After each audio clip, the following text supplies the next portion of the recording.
আমার বাবা এই ঢাকা মেডিকেল নিতে নিতে আমার বাবা চিল্লাইসার কইছে আম্মু কতক্ষণ লাগবো ভাইয়া, কতক্ষণ লাগবো, আর ভাইয়া এত দূরে হাসপাতাল কেন ভাইয়া। মাত্র 14 বছরের কিশোর আব্দুল্লাহ সামিম চিকিৎসক হওয়ার স্বপ্ন ছিল তার, আর আজ সেই স্বপ্ন নিয়ে চিরনিদ্রায় শুয়ে আছে বাবার কবরের পাশে।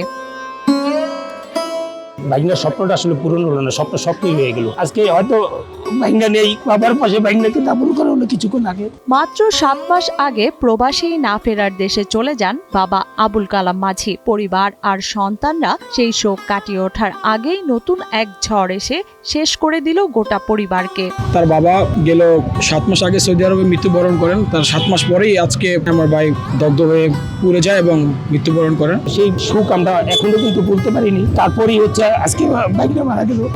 আমার ভাইয়ের পরিবারের সকলের অবস্থা খুবই খারাপ, কারণ তারা একে একে 2টা শোক নিতে পারছে না। গত 21 জুলাই সোমবার প্রতিদিনের মতোই সহপাঠীদের সাথে ক্লাস করছিল সামিম। টিফিনের মাত্র 10 মিনিট বাকি, এরই মধ্যে বিকট শব্দে বিধ্বস্ত হয় বিমান বাহিনীর একটি প্রশিক্ষণ বিমান। আর কি বিমানটা যে ক্র্যাশ করে অনেক ছেলে পেলে বের হয়ে গেছে, আর ওরা তখন ভিতরে ছিল, যারা ছিল তাদের বিমানে ক্র্যাশ করে মনে করেন এরপরে কাহিনী তো দেশবাসী সবাই জানেই। যখন ক্র্যাশটা হয়েছে না, একটা গেটের মধ্যে হয়েছে, গেট ভিতরে নিয়ে গেছে, তোদের বাইরে হওয়ার কোনো পরিস্থিতি ছিল না। ওনারা জানলা ধাক্কা দিচ্ছে কিন্তু ওরা বাইরে তো বলছে